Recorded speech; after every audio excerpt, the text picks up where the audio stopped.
Hello friends, welcome to Eduhub online classes. मैं हूं जयंत। तो दोस्तों, आज मैं आपके साथ हाई कोर्ट एलडीसी के ऊपर डिस्कस करूंगा। 13 मार्च को आपका पेपर हुआ हाई कोर्ट एलडीसी का। तो इसके ऊपर सब्जेक्ट वाइज एनालिसिस करने के बाद इसके एक्सपेक्टेड कट ऑफ के ऊपर मैं डिस्कस करने वाला हूं। तो दोस्तों, पहले मेरी बात को बहुत ही ध्यान से सुनना। वीडियो जरूर थोड़ा लंबा होगा। अगर आपको पेशेंस है, अगर आपको सच्चाई सुननी है तो वीडियो को एंड तक जरूर देखिएगा, वरना आप अभी जा सकते हैं। मेरी बात सुनो। हिंदी का पेपर मैंने उठाया, हिंदी के अंदर 50% आए हैं, ठीक है। दूसरी बात, जो बंदा पेपर देने गया है उसकी सिचुएशन अलग होती है, और जो बंदा पेपर देने नहीं गया और YouTube के ऊपर पेपर को देखकर ये बोल रहा है कि पेपर बहुत ज़्यादा इजी आया था, तो मैं उसकी बात पे विश्वास नहीं करता। जो स्टूडेंट पेपर देने गया, जब पहला पर्सन उसने देखा तो उसको ऐसा लगा था कि हिंदी का जो पेपर है बहुत ही ज़्यादा इजी आया। लेकिन जब उसने 50 क्वेश्चन पूरे अटेंड किए और उसके बाद घर पर आकर मिलाना, तब आपको डिफ्रेंशिएट समझ में आएगा कि कुछ क्वेश्चन ऐसे भी थे जो आपको आते थे तो भी गलत हो गए। प्लस पॉइंट आपका इसके अंदर एक ही है कि निगेटिव मार्किंग नहीं है।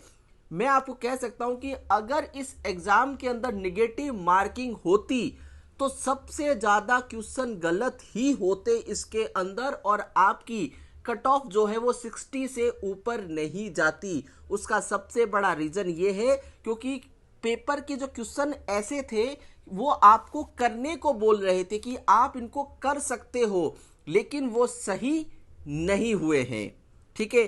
तो अब आप देखो, हिंदी की अगर बात करूं, हिंदी के अंदर 20 से 25 क्वेश्चन ऐसे हैं कि हर कोई बंदा अटेंड कर सकता है। लेकिन 25 क्वेश्चन से आगे की बात करूं तो खींच तान के 30 से 35 क्वेश्चन अगर किसी बच्चे ने सही कर लिए हैं, 35 क्वेश्चन अगर किसी के सही है हिंदी के अंदर, तो उसका हिंदी के अंदर बहुत ही अच्छा नॉलेज है। आप ये देखो, YouTube के अंदर आप बहुत सारे चैनल्स हैं, मैं किसी भी चैनल का नाम नहीं लूंगा। चैनल पर जाकर इतने दिनों से जो पढ़ा रहे हैं हमारे टीचर, वो भी गलत कर रहे हैं क्वेश्चन को। आप देख के चौंक जाओगे कि वो जब क्वेश्चन का रिव्यू कर रहे हैं तो आंसर आपको हर चैनल के अंदर डिफरेंस मिलेगा। इसका मतलब आप समझ सकते हो दोस्तों कि पेपर का लेवल था। अगर पेपर इतना ही इजी होता तो हर कोई बच्चा 50 में से 50 क्वेश्चन अटेंड कर सकता था। तो मैं आपको इतना ही कहूंगा, अगर हिंदी में किसी ने 35 क्वेश्चन अटेंड किए हैं तो भी उसका एक अच्छा स्कोर है। मिनिमम मॉडरेट इजी लेवल से मैं कह सकता हूं मॉडरेट लेवल का पेपर था। हिंदी में क्वेश्चन बहुत कंफ्यूजन वाले थे।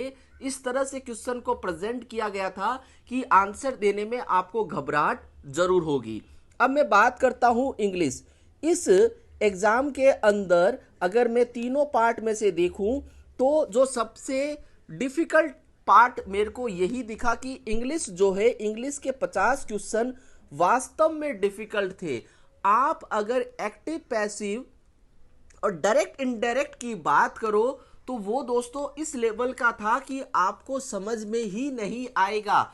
एक बार में आप क्वेश्चन को पढ़ के सॉल्व नहीं कर सकते। हाँ, टेंस जरूर इजी आया था, उसके साथ जो है वन वर्ड भी थोड़ा डिफिकल्ट था, ठीक है। फ्रेजर्स जो वर्ड आए थे वो भी थोड़े डिफिकल्ट थे, इतना इजी नहीं आया था। तो पेपर का लेवल था दोस्तों, 50 क्वेश्चन करने थे। 50 क्वेश्चन अच्छे लेवल के ही मैं मान सकता हूं। इंग्लिश के अंदर मैं कह सकता हूं कि 30 क्वेश्चन, 25 से 30 क्वेश्चन भी अगर आपके सही हो रहे हैं तो आप जो है सेफ जोन के अंदर हो, आपका स्कोर बहुत ही अच्छा है। देखो दोस्तों, मैं उनकी बात नहीं कर रहा हूं कि जो रेगुलर पढ़ा रहे हैं या जिनकी रेगुलर टीचिंग है, जो रेगुलर स्टडी कर रहे हैं, अच्छी स्टडी कर रहे हैं। हो सकता है उन बच्चों के पास आईक्यू लेवल अच्छा हो, उन्होंने बहुत ज़्यादा प्रैक्टिस की हो तो उनके मार्क्स अच्छे आ गए होंगे। लेकिन सिलेक्शन की अगर मैं बात करूं तो अगर किसी के इंग्लिश में 30 क्वेश्चन भी सही होते हैं तो भी वो एक अच्छा पढ़ने वाला है, वो उसको निराश होने की जरूरत नहीं है। अब बात करते हैं मित्रों जीके की कि जीके का लेवल कैसा था राजस्थान जीके। देखो दोस्तों, अगर इस पेपर में कुछ इजी था तो वो एक राजस्थान जीके ही था। उसका भी रीजन है क्योंकि राजस्थान हाई कोर्ट एलडीसी का एग्जाम है दोस्तों, आपको टाइपिंग करनी है, वहां पे आपको राजस्थान का सब्जेक्ट की इतनी ज्यादा आवश्यकता नहीं है। जो आपका राजस्थान जीके है वो इसी बार एड ऑन हुआ है हाई कोर्ट एलडीसी के अंदर, और उसको भी इसलिए कि आपको जनरल राजस्थान जीके का नॉलेज होना चाहिए। राजस्थान जीके की बात करो तो राजस्थान जीके के अंदर 30 क्वेश्चन आए हैं। वो 30 क्वेश्चन जो है इस लेवल के हैं कि अगर कोई बच्चा पहली बार भी पढ़ रहा है तो भी, पहला एग्जाम भी दे रहा है तो भी वो इजीली सॉल्व कर सकता है। ऐसा कोई भी क्वेश्चन मुझे देखने को नहीं मिला। मैंने पूरे 50 क्वेश्चन का एनालिसिस करने के बाद आपको बता रहा हूं, ऐसा कोई भी क्वेश्चन नहीं है कि बहुत ही ज्यादा डिफिकल्ट है या पढ़ने के बाद समझ में नहीं आ रहा है। देखो दोस्तों, होता यही है कि क्वेश्चन को पढ़ते ही हमें समझ में आ जाए तो वो क्वेश्चन हम अटेंड जरूर कर सकते हैं। निगेटिव मार्किंग है नहीं, तो अटेंड तो 50 के 50 क्वेश्चन ही किए गए हैं। फिर मैं बात करूं, थोड़े करंट अफेयर्स के क्वेश्चन भी आए हैं इसके अंदर, और थोड़ा एक दो क्वेश्चन आपके जो है इंडिया ज्योग्राफी से भी आया है। तो उसका लेवल भी बहुत ही कॉमन है, यानी कि बहुत इजी लेवल का पेपर अगर मैं कह सकता हूं इस एग्जाम के अंदर तो राजस्थान जीके का ही था। जीके का जो पार्ट था वो डेफिनेटली बहुत ज्यादा इजी आया है। तो अगर जीके में किसी के 40 क्वेश्चन भी सही हो जाते हैं, ठीक है, तो अब देखो दोस्तों, मैं आपको बताता हूं 40 क्वेश्चन हो गए आपके जीके में, 30 क्वेश्चन हो जाते हैं आपके इंग्लिश के अंदर, और 35 क्वेश्चन हो जाते हैं आपके हिंदी के अंदर। तो आपका टोटल कितना हो रहा है? 105। ठीक है, 105। अगर आपका 105 क्वेश्चन भी सही है, 105 क्वेश्चन भी आपने कहीं से भी मैच कराया हो, आपके 105 क्वेश्चन सही मिल रहे हैं, तो उसके बाद इस एग्जाम में आप देख सकते हो हिंदी और इंग्लिश के, अगर मैं क्वेश्चंस की बात करूं तो 5 क्वेश्चन तो आप मान ही लो जो कंफ्यूजन है, जिसका आंसर किसी के पास नहीं है। इवन 5 से 7 क्वेश्चन ही आप मान लो जिसका आंसर किसी के पास नहीं है, वो हाई कोर्ट के द्वारा जब जारी किया जाएगा तभी पता चलेगा।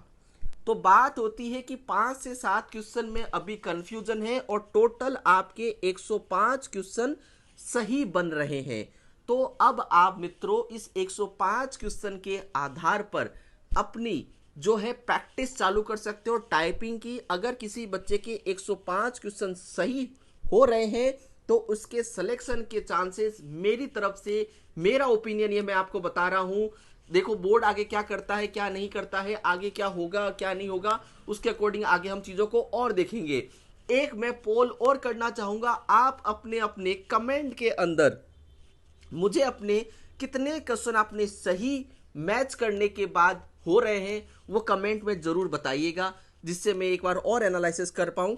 अभी हाल फिलहाल के एनालिसिस के अकॉर्डिंग मैं आपको कहना चाहूंगा कि अगर किसी बच्चे के 105 क्वेश्चन सही हो रहे हैं तो उसको बिल्कुल भी टेंशन लेने की जरूरत नहीं है, और उसको हेल्थी माइंड से अपनी टाइपिंग के ऊपर फोकस करना चाहिए, क्योंकि ज़्यादा टाइम आपको नहीं दिया जाएगा। एलडीसी का वैकेंसी है, टाइपिंग पे ही फोकस होगा। टाइपिंग पे अगर आप नंबर ले आओगे तो आपका सिलेक्शन हो जाएगा, क्योंकि मैं ये भी मानता हूं जिन बच्चों के बहुत ज़्यादा सही हो रहे हैं उनको टाइपिंग नहीं आती है और बाद में बोर्ड को उनको हटाना पड़ेगा। तो इसलिए मैं आपको कह रहा हूं 105 अगर आपके बन रहे हैं तो आपको टाइपिंग की तैयारी कर देनी चाहिए, जिससे आपका जो है फाइनल सिलेक्शन हो सके। Thank you, have a nice day, bye bye.